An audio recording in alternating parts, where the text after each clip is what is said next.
Sannu disunnatkan ghuslul jum'ati, mandi di hari Jumat. Wal idaini, dan mandi di hari dua lebaran. Yang dimaksud idain ini Idul Fitri wa Idul Adha. Nah, kalau untuk hari lebaran, mandinya itu syiarnya bukan untuk sholat, tapi syiarnya untuk hari Jumat.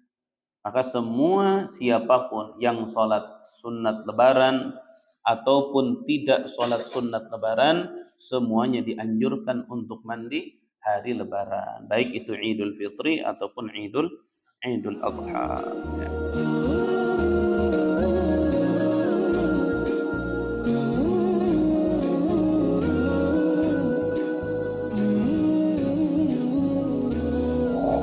قال الشيخ المؤلف رحمه الله تعالى وأدام النفع به وبعلومه في الدارين آمين. Bismillahirrahmanirrahim. Faslun, ini satu pasal fi bayani ba'dil aqsalil masnunati, di dalam penjelasan sebagian adus-adus yang disunnahkan. Gal yusannu, disunnahkan ghuslul jum'ati, mandi di hari Jumat. Kemarin sudah dibahas ketika Nabi sallallahu alaihi wasallam mengatakan man atal jum'ata minar rijali wan nisa falyaghtasil wa man lam ya'tiha falaysa alaihi syai'un. Orang yang ingin pergi salat Jumat disunnahkan kepadanya mandi. Kalau dia tidak pergi salat Jumat, tidak ada sunnah mandi sama sekali. Berarti disimpulkan bahwa orang yang disunnahkan mandi di hari Jumat adalah orang yang mau menghadiri salat Jumat. Kalau tidak mau menghadiri salat Jumat, maka dia tidak disunnahkan mandi Jumat. Tapi kalau tidak mandi juga tidak apa-apa. Hanya dia tertinggal keafdalan atau tertinggal fadilatus sunnah pada hari Jumat. Nabi sallallahu alaihi wasallam dalam hadis yang lain mengatakan man tawaddaa yaumal jum'ati fabiha wa ni'mat wa man ightasala fal ghuslu afdal, rawahu at-Tirmidzi wa hasanahu. Jadi orang kalau Jumatan itu wudu saja boleh, tapi kalau mandi itu lebih afdal. Ini dalil yang menunjukkan bahwa mandi di hari Jumat itu sunnah. Karena ada hadis secara zahir mandi di hari Jumat itu wajib. Nabi sallallahu alaihi wasallam mengatakan ghuslul jum'ati wajibun ala kulli muhtalim. Mandi di hari Jumat itu wajib kepada setiap laki-laki yang sudah baligh. Muhtalim itu artinya laki-laki sudah baligh. Nah, kalau dilihat dari sisi ini hukumnya wajib. Tapi melihat di hadis yang lain, khususnya riwayat At-Tirmidzi radhiyallahu taala anhu, di mana Rasulullah SAW mengatakan man tawaddaa yaumal jum'ati fabiha wa ni'mat. Barang siapa yang wudu saja pada hari Jumat, dengan wudu tersebut sudah cukup. Wa man ightasala fal ghuslu afdal. Barang siapa yang mandi di hari Jumat, maka mandi itu lebih baik. Ini menunjukkan berarti apa? Mandi tersebut bukannya wajib melainkan sunnah. Kapan masuknya untuk mandi hari Jumat? Mandi hari Jumat itu masuknya itu pada saat ba'da subuh. Ketika subuh masuk di hari Jumat, maka subuh itu sunnah mandi Jumat sudah masuk. Nah, sehingga posisi orang yang mau mandi hari Jumat bareng dengan mandi subuh tidak apa-apa. Wa fi ba'dil qaul, di sebagian qaul dikatakan bahwa mandi hari Jumat ini atau salat Jumat itu masuk fi muntasifil lail, di separuh malam. Nah, kalau masuknya di separuh malam berarti jam 1 dini hari sudah boleh. Ini mungkin khusus bagi orang-orang yang kerja yang di kantor, yang mereka di kerjaan Jumatan tapi tidak bisa mandi. Maka mandinya saat mereka sebelum berangkat kerja. Ya kalau berangkat kerjanya jam 7, setengah 7 berarti setengah 6 sudah bisa mandi, dan itu sudah masuk waktu mandi hari Jumat secara qaul yang mu'tamad. Ya. Yusannu, disunnatkan ghuslul jum'ati, mandi di hari Jumat.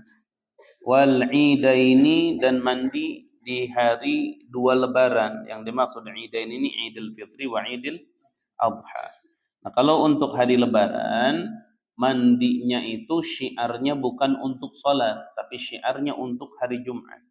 Maka semua siapapun yang sholat sunat Lebaran ataupun tidak sholat sunat Lebaran, semuanya dianjurkan untuk mandi hari Lebaran, baik itu Idul Fitri ataupun Idul Adha. Ya. Kemudian selanjutnya wal kusufain. Kusuf itu gerhana matahari, kalau pakai khusuf itu gerhana bulan. Tapi kalau dua-duanya ditasniahkan maka matahari yang menang. Jadi apa ngomongnya? Wal kusufain. Ini mimbabit taglib. Mimbabit taglib. Paham telah? Wal kusufain. Dan gerhana. Kapan masuknya waktu gerhana itu? Masuknya waktu gerhana ketika kita mau menjalankan mandi yang sunnah, itu dari mulai gerhana itu berubah. Misalnya gerhana matahari, otomatis siang terjadi gerhananya. Maka pada saat siang hari gerhana matahari sudah muncul bintik-bintik hitam di matahari atau warnanya sudah mulai hitam di matahari tersebut, maka waktu untuk mandi gerhana itu sudah masuk. Kapan selesainya waktu mandi gerhana itu sunnahnya? Bil injila. Injila itu terang lagi, kembali normal lagi, sudah tidak ada sunnat mandi lagi. Nah, ini kadang-kadang kita kemarin kan berapa kali kita sholat gerhana di sini, berapa kali? Tapi pada mandi nggak? Mandi. Apalagi gerhana bulan yang waktu itu jam berapa? Jam 2 kita sholat gerhana ya? Setengah 2 apa? Gerhana bulan kita sholat tuh setengah 2. Nah, itu nggak pada mandi. Pernah kita sholat gerhana di Masjid Jami ya? Gerhana apa waktu itu? Hah? Itu bulan, ini matahari, apa udah 2 kali? Hah? Masjid atas, masjid mana? Musalla. Oh, musalla ini. Kalau matahari di sana. Oh, hah? Qasri. Cuman di kita kayaknya kurang pada minat ya sholat gerhana ya. Padahal ente isma. Sholat sunat gerhana itu lebih afdal daripada sholat tarawih berkali-kali lipat. Tapi giliran orang sholat tarawih berebut, tapi giliran sholat gerhana enggak. Sholat gerhana itu lebih besar pahalanya daripada sholat lebaran. Gitu. Makanya adanya gerhana, masya Allah. Cuman memang adanya gerhana itu ya khawatir juga, takutnya matahari gelap kagak balik lagi, repot nanti. Kemudian wal kusufain, dan gerhana matahari juga gerhana bulan. Selanjutnya wal istisqa'u, dan mandi untuk istisqa. Apa maksudnya istisqa? Istisqa itu bermakna talabus suqya. Apa artinya talabus suqya? Talabus suqya itu meminta siraman atau meminta hujan.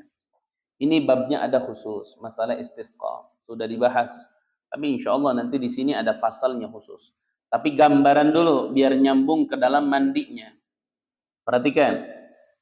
Istisqa itu pada saat air itu kekeringan atau air itu kurang. Baik di tempat tinggal dia atau di tempat tinggal tetangganya. Misalnya kampung kita Cipetir nih alhamdulillah airnya bagus. Tapi untuk kampung Cibogo, tetangga kampung kita airnya tidak bagus. Misalnya kering atau berkurang. Bagaimana? Kita walaupun orang Cipetir airnya kecukupan, tetap dianjurkan sholat sunat istisqa. Nah, kapan disunnahkan mandi ketika kita mau mengamalkan dalam salat istisqa? Maka disunnahkan mandi itu liman yurid wa idza arad. Untuk orang yang mau salat dan ketika dia mau jalan. Artinya gini, jam berapa mau salat istisqa? Jam 10. Oke. Jam berapa mau berangkat ke tempat salat? 9:30. Berarti 9:30 salat mandi di situ. Pas mau berangkat mandi dulu gitu. Direncanakan berangkat 9:30, berarti 9:30 kurang dia sudah mulai mandi. Itu waktunya untuk salat istisqa. Antara. Kalau kita santri udah belum salat istisqa? Belum. Oh, udah waktu itu. Nah, jadi kita waktu itu kan kekeringan tuh, khususnya tetangga kita yang di atas tuh, yang di kampung apa yang ke atas? Duren Gede. Waktu itu kan air dari gunung kering, hujan kagak ada, sampai mereka itu Masya Allah kesulitan nyari air ke sana ke sini, mereka kesulitan. Tapi alhamdulillah itu bagian daripada ujian dan Allah memberikan keberhasilan, nikmat-nikmat yang besar bermunculan, anugerah-anugerah Allah. Alhamdulillah. Nah, intinya auladi kita kaitkan dengan mandi. Waktu untuk melaksanakan mandi sunnah pada saat istisqa itu ketika orang tersebut mau keluar untuk menjalankan sholat. Kalau misalnya dia pengumumannya sholat istisqa itu jam 10, kemudian dia mau berangkatnya setengah 10, maka berarti setengah 10 kurang 15 menit dia sunnah mandi. Mandi dulu. Dandan yang rapi, mandi. Artinya bersihkan. Kenapa? Karena mau kumpul sama orang. Khawatir kalau kumpul sama orang badan ente bau gimana. Nah, makanya itu lebih diperhatikan. Tayyib. Kemudian di antara sunnah lagi apa? Wal ghuslu man ghassala mayyitan kama lidakhilil hammami aw man huzima. Wa ghuslu man ghassala mayyitan kama lidakhilil hammami aw man huzima. Disunnahkan lagi mandi itu untuk orang yang memandikan mayat. Adalah memandikan mayat. Rasulullah SAW mengatakan apa? Man ghassala mayyitan falyaghtasil wa man hamilahu falyatawadda. Man ghassala mayyitan, barang siapa yang memandikan mayit, falyaghtasil, maka hendaklah dia itu mandi beresnya. Misalnya gini, Beb, ente ditugasin mandiin mayat nih. Ente mandiin tuh mayat. Udah beres ente mandiin mayat, udah selesai ente pulang, ente sunnah mandi. Kenapa? Karena memandikan mayat ini yusabbibul futuro, menyebabkan terjadinya futur. Futur itu apa? Lemah. Dan saat futur, lemas itu terjadi, yang mengembalikannya supaya seger itu adalah mandi. Makanya disunnahkan mandi. Dalam Zubair dikatakan wa ghuslu man ghassala mayitan kama. Nah itu sunnah mandi itu bagi orang-orang yang mereka sudah memandikan mayat. Rasulullah sallallahu alaihi wasallam mengatakan man ghassala mayitan falyaghtasil wa man hamilahu falyatawadda. Barang siapa yang memandikan mayit maka hendaklah dia adus, dan barang siapa yang membawa mayit maka hendaklah dia berwudu. Sunnah kalau yang ngegotong mayit ke arah makam mereka sudah beres menjalankan wudu. Wajib nggak mandi ketika memandikan mayit? Nggak wajib. Dia hukumnya sunnah. Makanya Rasulullah SAW di hadis yang lain mengatakan, laisa alaikum fi ghusli mayyitikum ghuslun idza ghtasaltumu. Tidak ada kewajiban mandi bagi siapapun kalau dia sudah memandikan mayat. Artinya nggak ada kewajiban. Laisa alaikum ghuslun. Tidak ada. Ya, hanya anjuran dari Nabi Muhammad sallallahu alaihi wasallam, orang yang sudah memandikan mayat disunnahkan untuk dia melaksanakan mandi. Karena gini waladini, perhatikan. Mandiin mayat itu, ini yang Ustadz alami aja nih, yang Ustadz alami. Mandiin mayat itu yang pertama capek. Yang kedua berat. Yang ketiga, kalau mayatnya ini sampai keluar kotoran, minimal kentut saja. Ini minimal, kentut saja. Itu baunya sudah luar biasa. Karena manusia itu jutsah, dia sudah jadi bangkai. Dan yang di dalam itu perubahan baunya itu lebih cepat sehingga orang yang hidup saja ketika dia sehat, yang keluar dari perutnya bau, apalagi sudah meninggal. Nggak dilihat dia cantik, dia ganteng, sama aja. Bule hitam juga sama, ketika mati mah bau. Jutsah bangke, ente lihat sekarang artis-artis, oh berarti glowing, ganteng-gantengnya luar biasa, iya, mati mah nanti sama, bau. Bah dimandiin juga sama. Yang dibawa ke kehidupan selanjutnya hanya amalnya dia. Ma'antala al-ahlu was-sahbu lamma al-hadu dhahabu. Al-ahlu was-sahbu lamma al-hadu dhahabu. Keluarga kalian, teman-teman kalian, setelah mereka menguburkan dan memasukkan kalian ke lubang lahat, dhahabu, mereka semuanya pergi. Tidak ada seorang kekasih yang mau menemani kekasihnya ketika mati di kuburan, nggak ada. Ada, ente kalau nanti punya istri, sayang, cinta, istri ente mati, mau nemenin di kuburan, bareng-bareng dikubur? Hah? Nggak ada. Dulu ada kejadian seorang ibu, anaknya meninggal, anak satu-satunya. Lucu itu.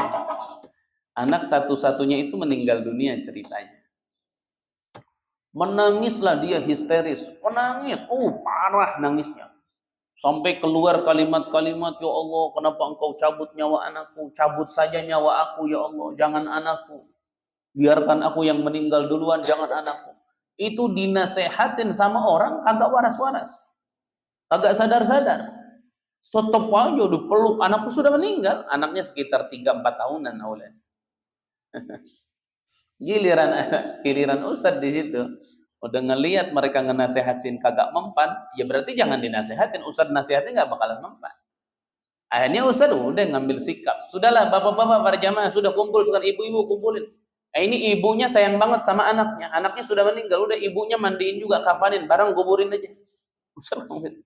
Kuburin aja, bu, sudah, ibu ayo sekarang tuh digotong sama ibu-ibu tuh, mau dimandiin, mau dikafanin, bareng aja, biar dikubur bareng sama anaknya. Baru dia diam aja. Mau dikubur sama anak? Enggak. Sayang sama anak? Iya, lepasin. Ya, lepasin akhir.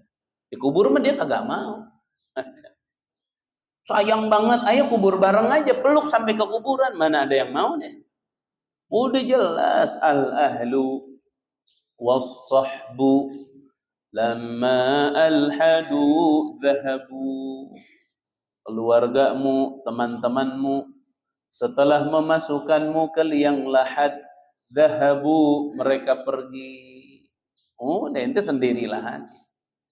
Laisa ahadun yurafikuka fi, tidak ada satu orang yang menemanimu dalam kuburan. Khalas, anta munfarid. Malladhi yusahibukum, apa yang menemani kalian? Amalukum, amal kalian. In kana khairan fa khairun. Amal kalian baik, ya ketemu di kuburan baik. Wa in syarran fa syarrun. Kalau jelek, ketemunya jelek. Fa na'udzubillahi min dzalik. Alhamdulillah.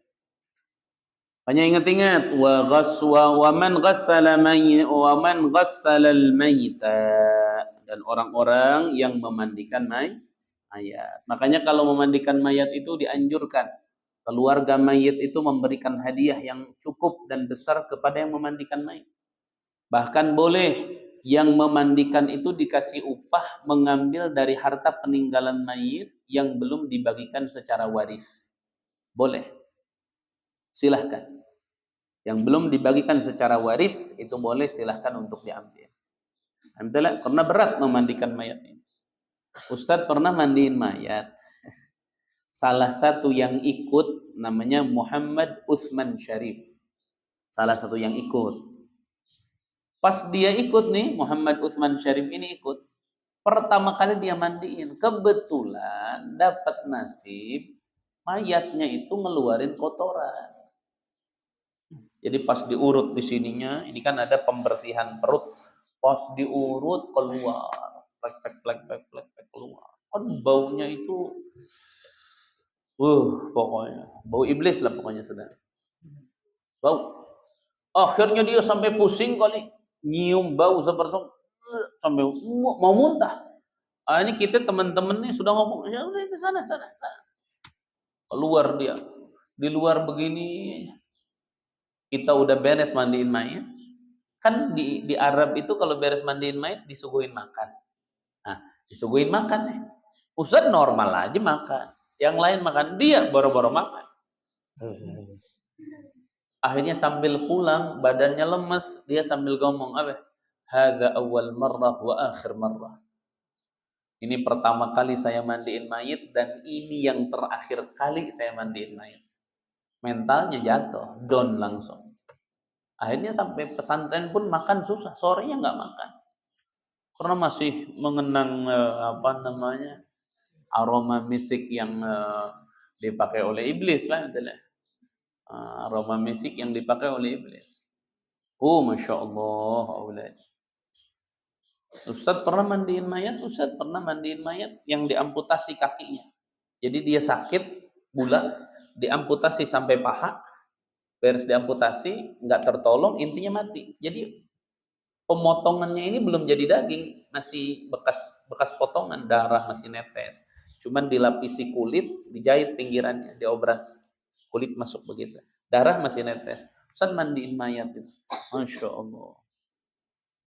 Serem maulad. Makanya kalau ada di antara kita yang mandiin mayat, rumah siapapun suguhin makan untuk yang mandiin mayat khusus. Karena lapar beres mandiin mayat itu. Main air dingin itu siapin. Jadi ketika mereka beres mengkafankan semuanya, mereka cuci tangan, siapin kamar khusus untuk mereka minum teh lah. Kalau di kita ya, teh yang hangat, ada roti, ada apa, siapin. Karena mandiin mayat itu berat. Tugas yang paling berat dalam ngurus mayat itu dua. Pertama, memandikan mayat. Yang kedua, menggali kuburannya. Itu paling berat dua. Kalau ngimamin, tapi rata-rata di kita yang paling besar imamnya dikasih. Imam paling gampang nih, Allahu Akbar. Paling gampang. Tapi imamnya ngomong, kata siapa paling gampang? Kalau yang mandiin cuman nganterin sampai ke kafan doang, biar sah, biar rapi. Yang ngegali cuman aman doang supaya masuk kuburan dengan benar yang lahatnya. Nah kami imam nganterin dia ke surga. Oh tuh Allah maghfirlahu warhamhu wa'afi wa'fu anhu, emang kemana nganterinnya? Oh ya udahlah nggak apa-apa, imam paling besar. Imam paling besar. Di situ ada istilah apa namanya? Asal namanya mu'anut tajhiz. Mu'anut tajhiz, biaya pemulasaraan. Jadi mulasara itu ada biayanya. Ya. Baik, tangannya jangan begitu soleh. Wal majnunu, dan orang yang gila, wal mughma alaihi, dan orang yang igma, yang pingsan aja dah gampangnya. Mughma alaih, idza afaqa, apabila sembuh dua-duanya. Isma.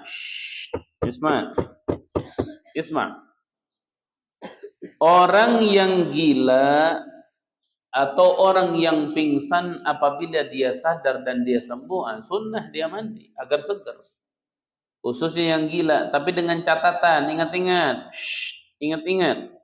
Orang yang gila sunnah mandi apabila sembuh, itu kalau yang gila ini semasa gila tidak terkena hadas besar. Kalau semasa gila terkena hadas besar, maka bukan sunnah mandinya, wajib. Seperti misal ada laki-laki gila, ternyata masa-masa gilanya dia pernah keluar sperma, mimpi, atau apalah namanya orang gila. Intinya mendapatkan hadas besar, maka ketika sembuh wajib dia mandi. Atau yang gilanya perempuan ini gila misalnya, masa-masa perempuan ini gila, dia pernah mens, pernah head, keluar darah tuh head dia, misal. Bagaimana hukumnya seperti itu? Wajib ketika dia sembuh untuk mandi. Tapi kalau penyebab hadas besar tidak terjadi kepada orang gila, tidak terjadi kepada orang yang pingsan, kemudian mereka sembuh, sadar, maka mandi untuk mereka hukumnya sunnah. Mandi untuk mereka jatuhnya hukumnya sunnah. Paham tuh Mauladi? Nah, lihatin kalimatnya. Wal majnunu, dan orang gila, wal mugma alaihi, dan orang yang pingsan atau sawan, idza afaqo, apabila sembuh si majnun dan si mugma alaihi. Itu. Las tuh, sembuh nih majnun, sembuh nih mugma alaihi, as-sunnat dia mandi. Majnun mugma alaihi, as-sunnat dia mandi. Kemudian selanjutnya walil ihrami, dan disunnahkan mandi lagi untuk ihram.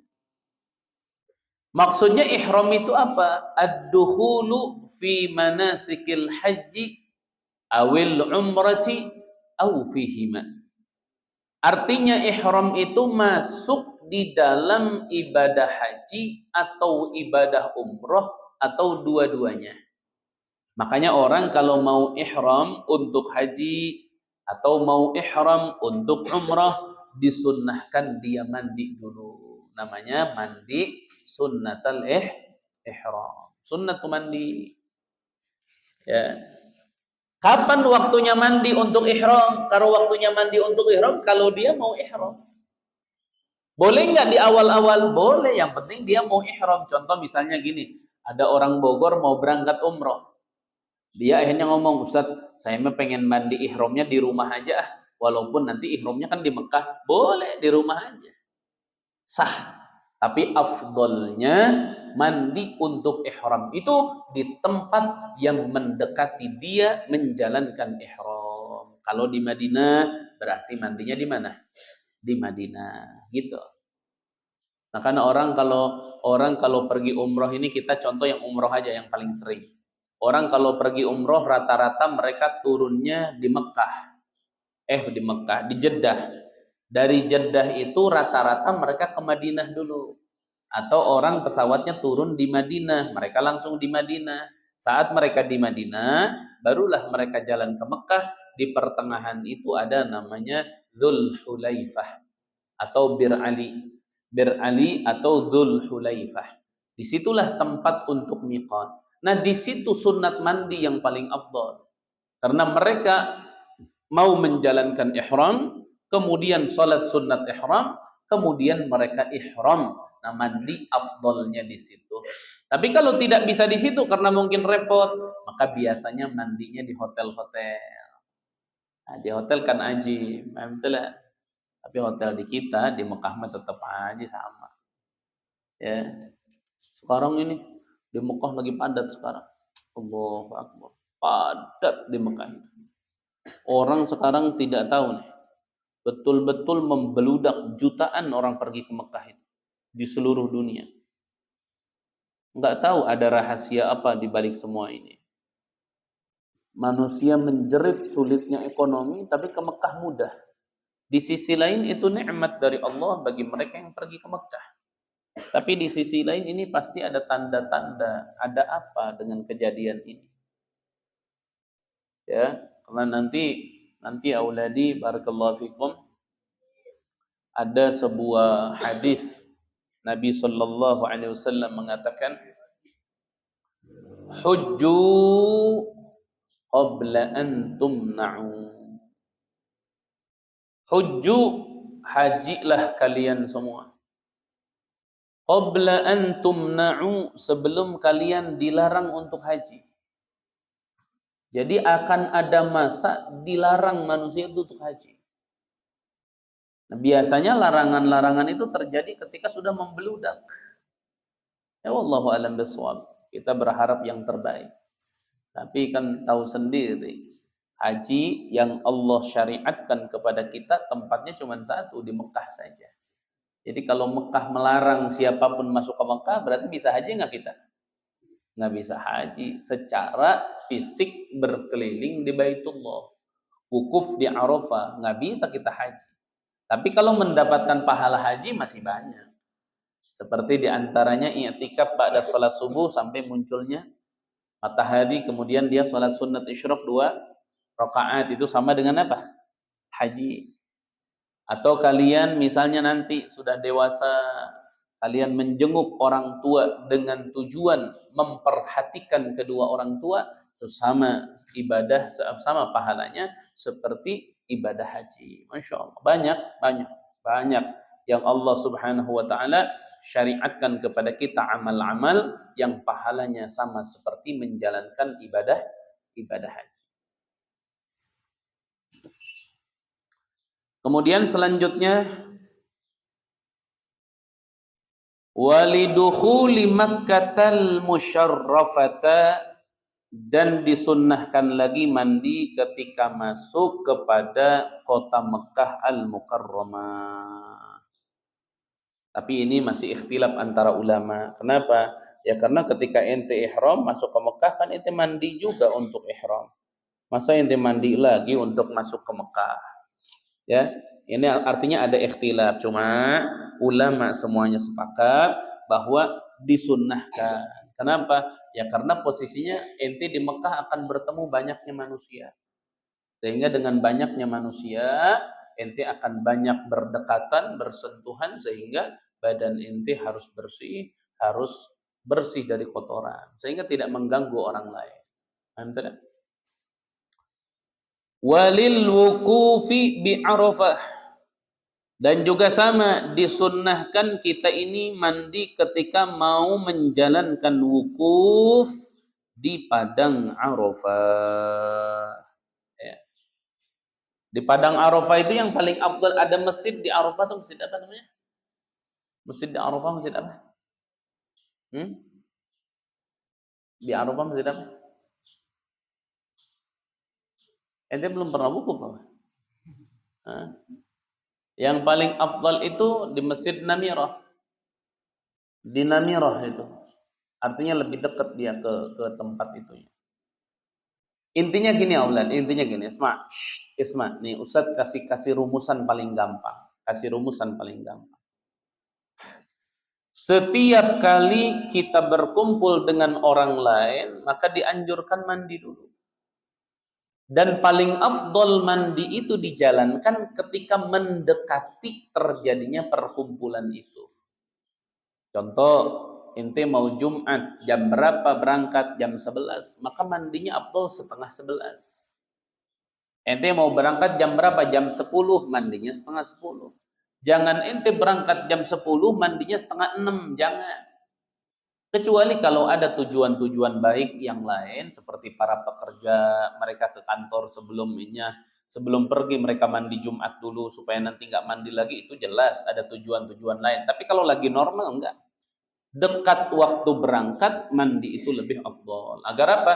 Kesegarannya terjaga sampai kita bertemu dengan orang lain. Juga sama nih wukuf di Arafah. Walid tawafi, dan juga disunnahkan ketika kita mau tawaf. Ya, wasa'i dan sa'i. Tapi bagaimana tawaf, beres tawaf sa'i mandi dulu, tawaf mandi dulu. Antelah.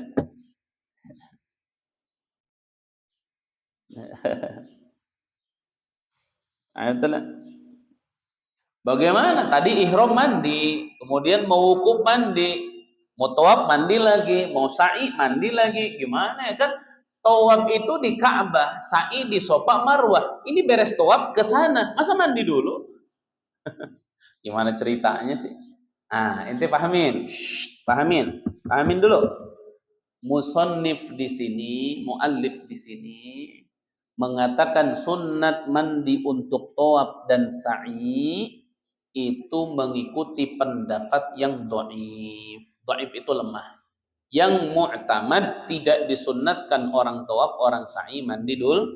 Nah, ini masalah khilafiyah, Masalah khilafiyah di sini, masalah khilafiyah. Baik, kemudian selanjutnya walidukhuli madinati Rasulillah sallallahu alaihi wasallam, Dan dianjurkan juga kita untuk mandi ketika mau masuk ke Madinahnya Rasulullah. Nah, dianjurkan juga tuh, karena mau ketemu orang juga. Dan menghormati, memuliakan tempat yang dimana di dalamnya terkubur jasadnya Rasulullah Sallallahu Alaihi Wasallam. Beb, ente tahu nggak, Beb? Jasadnya Nabi terkubur di Madinah, Madinah jadi mulia. Bagaimana dengan perempuan yang pernah di dalam rahimnya ada Nabi Muhammad? Sayyidatuna Aminah bintu Wahbin ibunda Rasulullah.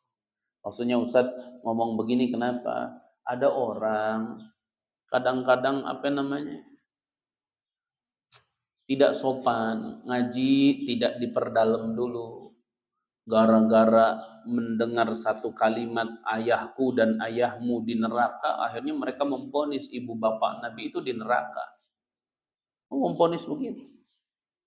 Mereka ada yang berani begitu. Ibu bapak Nabi di neraka.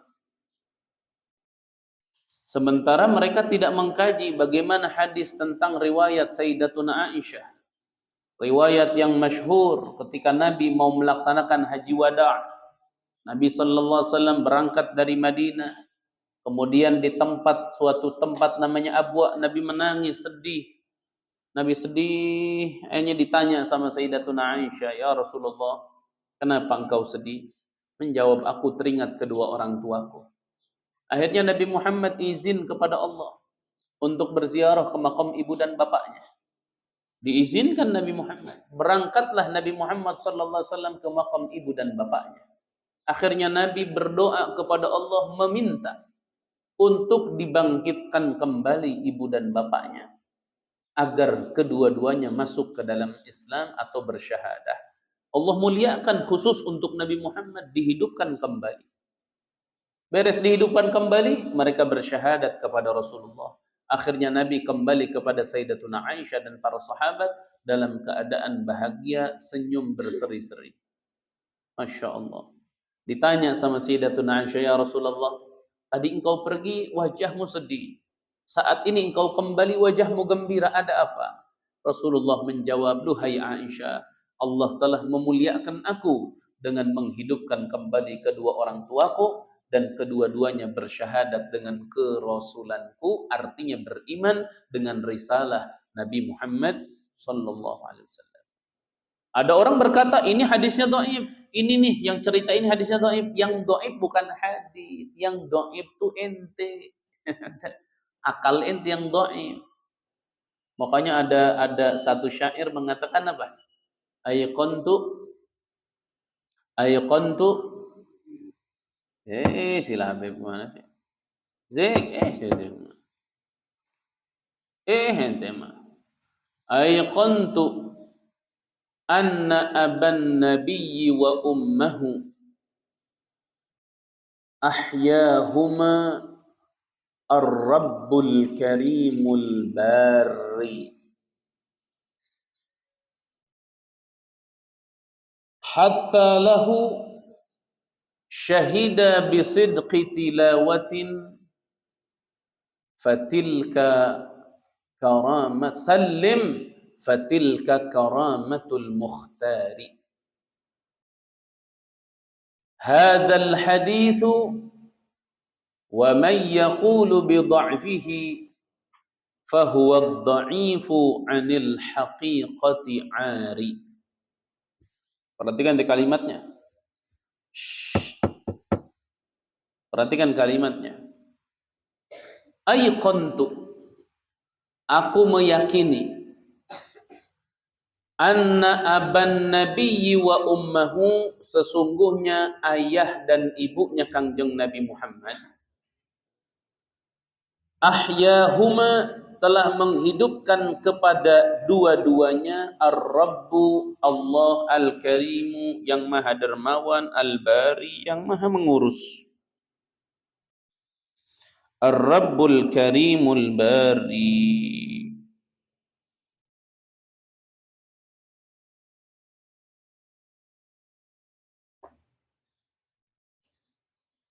Ahyahum ar-rabbul karimul bari.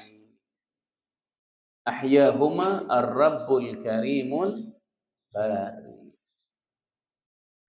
Antara ahyahuma telah menghidupkan kepada ibu dan ayah Nabi Muhammad ar-rabbul karim, Allah yang maha karim, al-bari, asma Allah. Hatta lahu syahida bisidqi tilawatin bisidqi risalatin sallim fatilka karamatul mukhtari. Coba dilihatin. Hatta lahu. Siapa itu yang tidur? Astagfirullahaladzim. Jangan tidur. Ayo. Hatta lahu, sehingga kepada Nabi Muhammad. Syahida, telah bersaksi dua-duanya, ayah dan ibunda Nabi, bisidqi risalatin, dengan kebenaran risalah. Akhirnya apa? Salim, pasrahlah kamu. Artinya akui. Fatilka karamatul mukhtari, maka itu adalah kemuliaannya Nabi Muhammad sallallahu alaihi wasallam. Kalau ente meragukan kejadian itu, berarti ente meragukan kemuliaan Nabi Muhammad. Sedangkan Allah sudah berkata dalam Al-Qur'an, wala sawfa yu'tika rabbuka wa tarda. Akan diberikan kepadamu wahai Muhammad oleh Tuhanmu apa yang engkau ridhai, apa yang Nabi Muhammad inginkan Allah kasih.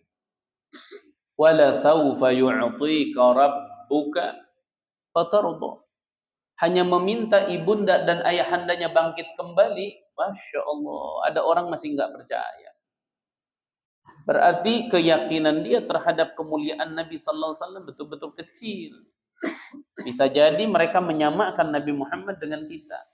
A'udzubillahi min dzalik. Sallim fatilka karamatul mukhtar. Hadzal haditsu, ini hadis, wa man yaqulu bi dha'fihi, dan siapapun orang yang mengatakan dhaifnya hadis ini, wa man yaqulu bi dha'fihi, dan siapa yang mengatakan dhaifnya ini hadis, fa huwa dhaifu, sesungguhnya dialah yang dhaif, yang lemah, anil haqiqati, dari kebenaran, ari, dia terlepas atau dia telanjang atau dia tidak tahu sebenarnya. Hadzal hadits wa man yaqulu bi dha'fihi fa huwa ad-dha'ifu 'anil haqiqati ari. Hadzal hadits wa man yaqulu bi dha'fihi fa huwa ad-dha'ifu 'anil haqiqati ari. أيقنت أن أبا النبي وأمه أحياهما الرب الكريم الباري حتى له شهد بصدق رسالة atau حتى شهد له حتى له شهد بصدق رسالة سلم فتلك كرامة المختار. Hadzal haditsu wa man yaqulu bi dha'fihi fa huwa ad-dha'ifu 'anil haqiqati 'ari. Jadi dia yang benar-benar dhaif tuh dia, kagak ngerti bab-bab beginian. Ayo wallahu a'lam. Walidukhuli madinati Rasulillah sallallahu alaihi wasallam, dan disunnahkan mandi ketika masuk ke Madinahnya Nabi Muhammad sallallahu alaihi wasallam. Wabil masy'aril haram, dan juga disunnatkan mandi ketika masuk ke masy'aril haram. Ini juga sama, ini lemah, ini dhaif. Ya, ini dhaif nih, tapi musannif menghitungnya semua dengan yang dhaif-dhaifnya. Karena yang mu'tamad masuk ke masy'aril haram tidak sunnah. Masy'aril haram itu mana? Masy'aril haram itu letaknya antara Mina dengan Muzdalifah. Masy'aril haram. Ya. Kemudian wa thalathatun li ramyil jimar ayyamit tasyriq, dan disunnatkan mandi 3 kali untuk melempar jumrah hari tasyrik. Karena hari tasyrik berapa hari? 3 hari, tanggal 11, 12, 13. Itu disunatkan. Kenapa disunatkan setiap mau jumrah? Karena mau berkumpul dengan manusia. Alhamdulillah. Sudah waladi. Sunnah ghuslan baik. Kalau sama kathir sama afdal mu'tamad ta'ala. Baik. Kemudian selanjutnya